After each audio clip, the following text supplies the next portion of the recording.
नमस्कार, स्वागत है आपका हमारे चैनल शास्त्र समाधान में। और आप सुन रहे हैं the game of life and how to play it का हिंदी अनुवाद, जो कि फ्लोरेंस स्केवेल सीन ने लिखी है। और आज हम इसका दूसरा अध्याय सुनने वाले हैं, जिसका नाम है समृद्धि का कानून। फ्लोरेंस लिखती है कि सर्वशक्तिमान आपकी रक्षा करेंगे और आपके पास बहुत सारी चांदी, समृद्धि, धन और भौतिक संपदा होगी। धर्म ग्रंथों के माध्यम से मानव जाति को दिए गए सबसे बड़े संदेशों में से एक यह है कि ईश्वर मनुष्य की आपूर्ति है और मनुष्य अपने बोले गए वचन के माध्यम से दिव्य अधिकार, जो कुछ भी हो उसका है, उसे प्राप्त कर सकता है। लेकिन उसे अपने कहे हुए वचन में पूर्ण विश्वास होना चाहिए। आगे सीन लिखती कि मेरे वचन मेरे पास व्यर्थ नहीं लौटेगा, बल्कि जहाँ भेजा गया है वहाँ पूरा होगा। यह हमारे धर्म ग्रंथों में लिखा है। अब हम जानते हैं कि शब्द और विचार एक जबरदस्त कंपन शक्ति है, जो मनुष्य के शरीर और कार्यों को हमेशा ढालते रहते हैं।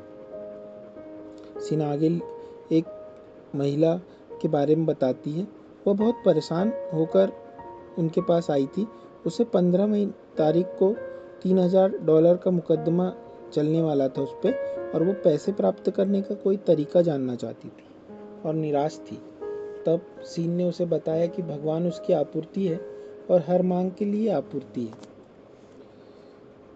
और सीन ने आगे उससे कहा कि मैंने धन्यवाद दिया कि महिला को सही समय पर सही तरीके से $3000 मिलेंगे। भगवान से कहा, मैंने उससे कहा कि पूर्ण विश्वास रखना चाहिए और अपने विश्वास का पालन करना चाहिए। जब 15वां दिन आया लेकिन कोई पैसा नहीं आया, उस महिला ने सीन को फ़ोन किया और पूछा कि अब आगे क्या करें। तब सीन ने जवाब दिया कि आज शनिवार है, इसलिए वे आज आप पर मुकदमा नहीं करेंगे।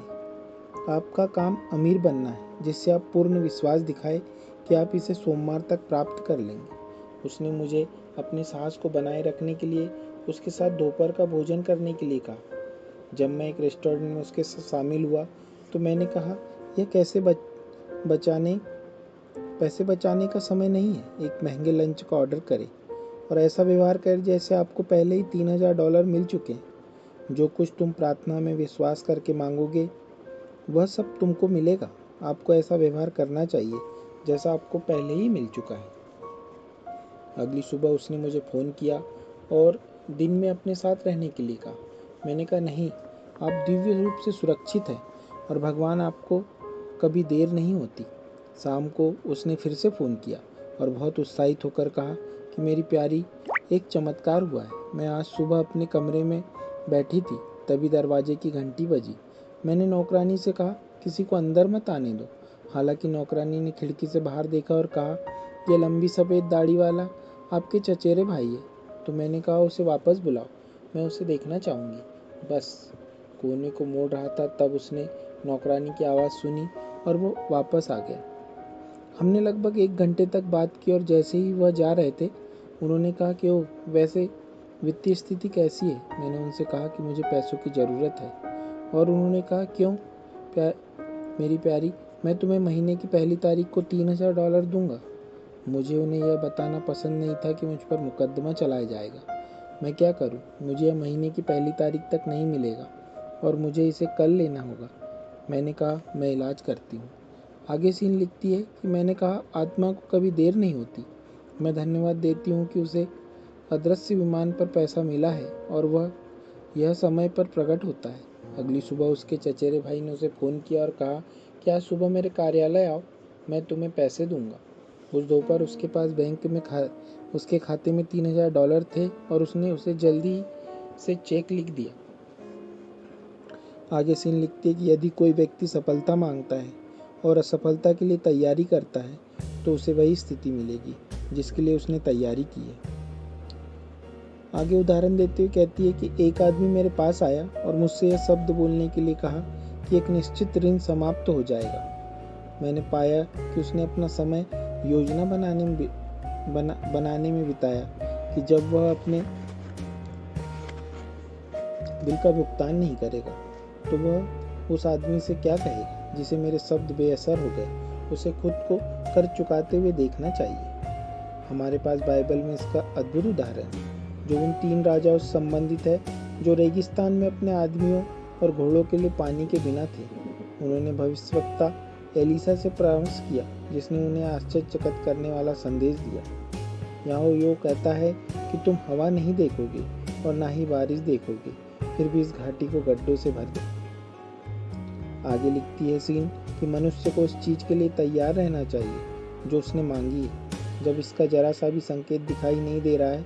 उदाहरण के लिए सीन कहती कि एक महिला को उस वर्ष के दौरान एक अपार्टमेंट की तलाश करना आवश्यक था जब न्यूयॉर्क में अपार्टमेंट बहुत ही कमी थी। इसे लगभग असंभव माना जाता था और उसके दोस्तों को उसके लिए खेद था। और उन्होंने कहा, क्या यह बहुत बुरा नहीं है कि आपको अपना फर्नीचर स्टोर करना होगा और एक होटल में रहना होगा? उसने जवाब दिया, आपको मेरे लिए खेद महसूस करने की आवश्यकता नहीं है। मैं एक सुपरमैन हूँ और मुझे एक अपार्टमेंट मिलेगा।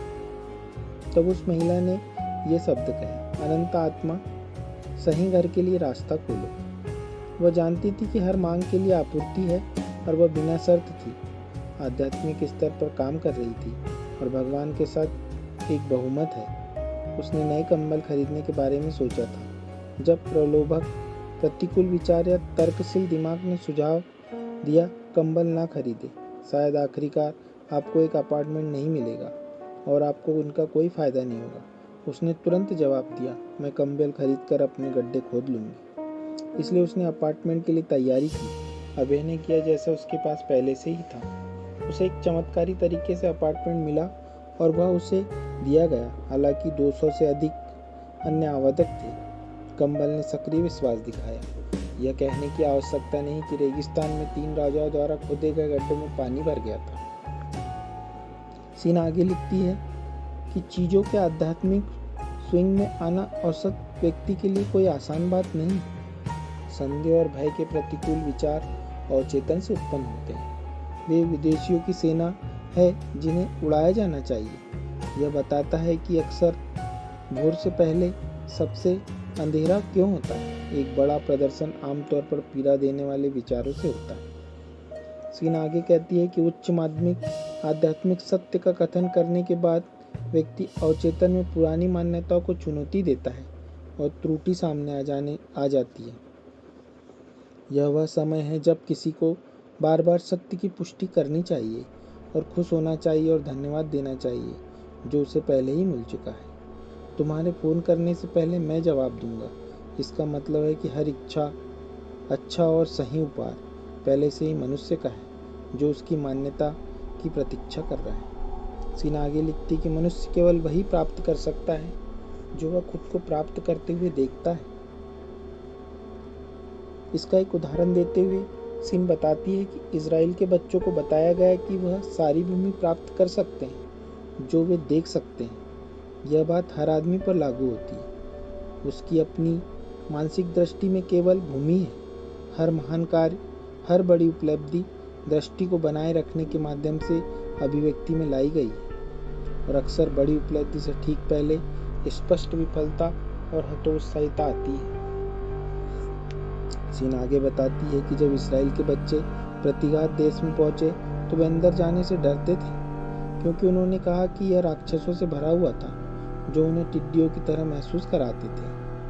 और वहाँ हमने राक्षसों को देखा और हम अपनी दृष्टि में घास झोपड़ियों के रूप में थे। यह लगभग हर आदमी का अनुभव है। हालांकि जो आध्यात्मिक कानून को जानता है यह रूप से विचलित नहीं होता और जब तक वह अभी तक कैद में है, जब तक खुश रहता है, अर्थात वह अपनी दृष्टि को बनाए रखता है और धन्यवाद देता है कि अंत पूरा हो गया है जिसे उसने प्राप्त किया था। सीन आगे बोलती है कि ईसा मसीह ने इसका एक अद्भुत उदाहरण दिया।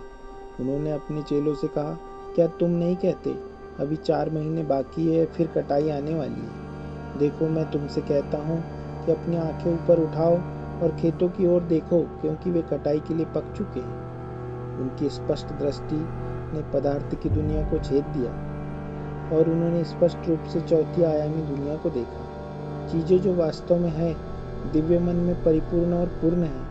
इसलिए मनुष्य को अपनी यात्रा के अंत के दर्शन को हमेशा बनाए रखना चाहिए और जो उसे पहले ही मिल चुका है उसकी अभिव्यक्ति की मांग करनी चाहिए। यह उसका पूर्ण स्वास्थ्य, प्रेम, आपूर्ति आत्म अभिव्यक्ति घर या मित्र हो सकते हैं। वे सभी पूर्ण और अपरिपूर्ण विचार हैं जो दिव्य मन मनुष्य के अपने अति चेतन मन में दर्ज है और उन्हें इसके माध्यम से आना चाहिए, ना कि उसके पास। आगे सीन उदाहरण देते हुए कहती है कि एक आदमी मेरे पास सफलता के लिए उपचार मांगने आया। वह जरूरी था कि वह एक निश्चित समय के भीतर अपने व्यवसाय के लिए $50,000 जुटाए। समय सीमा लगभग समाप्त हो चुकी थी। जब वह निराशा में मेरे पास आया, कोई भी उसके उद्यम में निवेश नहीं करना चाहता था और बैंक ऋण देने से साफ इनकार कर दिया था। मैंने जवाब दिया, मुझे लगता है कि बैंक में रहते हुए आपने अपना आपा खो दिया था। इसलिए आपकी शक्ति, यदि आप पहले खुद को नियंत्रित करें तो आप किसी भी स्थिति को नियंत्रित कर सकते हैं। बैंक में वापस जाओ, मैंने जोड़ा, और मैं इलाज करूंगी। आगे सीन लिखती है कि मेरा इलाज था। आप बैंक से जुड़े सभी लोगों की भावना से प्रेम में पहचाने जाते हैं। दिव्य विचार को इस स्थिति से बाहर आने दें। उसने जवाब दिया कि महिला, आप एक असंभवता की बात कर रही हैं। कल शनिवार है, बैंक 12 बजे बंद हो जाएगा और मेरी गाड़ी मुझे 10 बजे तक वहाँ नहीं पहुँचाएगी और कल समय सीमा समाप्त हो गई है और वैसे भी ऐसा नहीं करेंगे, बहुत देर हो चुकी है। तो सीन ने जवाब दिया कि भगवान को किसी समय की आवश्यकता नहीं है और कभी भी बहुत देर नहीं होती। उसके साथ सब कुछ संभव है। सीन ने कहा, मैं व्यापार के बारे में कुछ नहीं जानती, लेकिन मैं भगवान के बारे में सब कुछ जानती हूँ। तब उसने जवाब दिया, जब मैं वहाँ बैठकर आपकी बात सुनता हूँ तो सब ठीक लगता है, लेकिन जब मैं बाहर जाता हूँ तो बहुत बुरा लगता है। वह एक दूसरे शहर में रहता था और मैंने उसे 1 हफ्ते तक नहीं सुना। फिर एक पत्र आया, उसमें लिखा था, आप सही थी। मैंने पैसा जुटाया और आपने मुझे जो कुछ भी बताया उसकी सच्चाई पर भी कभी संदेह नहीं करूँगा। मैंने उसे कुछ हफ्तों बाद देखा और मैंने कहा, क्या हुआ? जाहिर है कि आपके पास काफ़ी समय था। उन्होंने जवाब दिया, मेरी ट्रेन लेट हो गई थी और मैं वहाँ सिर्फ 15 मिनट 12 बजे पहुँचा। मैं चुपचाप बैंक में गया और कहा, मैं ऋण लेने आया हूँ, और उन्होंने बिना किसी सवाल के मुझे दे दिया। आगे सीन कहती है कि यह उन्हें आवंटित समय के अंतिम 15 मिनट थे और अनंत आत्मा को बहुत देर नहीं हुई थी। इस उदाहरण में यह व्यक्ति कभी भी अकेले प्रदर्शन नहीं कर सकता था। उसे दृष्टि को बनाए रखने में मदद करने के लिए किसी की आवश्यकता थी। एक आदमी दूसरे के लिए यही कर सकता है।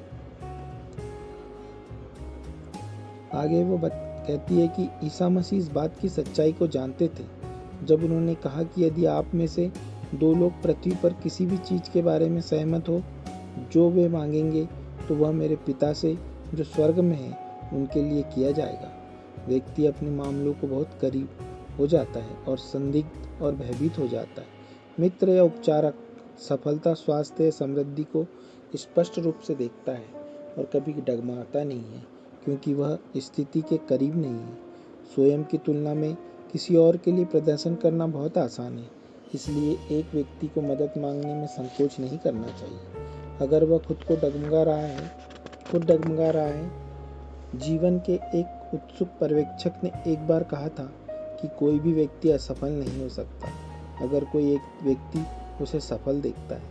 इस तरह की दृष्टि की शक्ति है और कई महान लोगों ने अपनी सफलता का श्रेय एक पत्नी, एक बहन या एक मित्र को दिया जो उस पर विश्वास करता था और बिना किसी दुविधा के सही पैटर्न को बनाए रखता है। आज के लिए इतना ही। कल हम पढ़ेंगे अगला अध्याय जो कि शब्द की शक्ति है।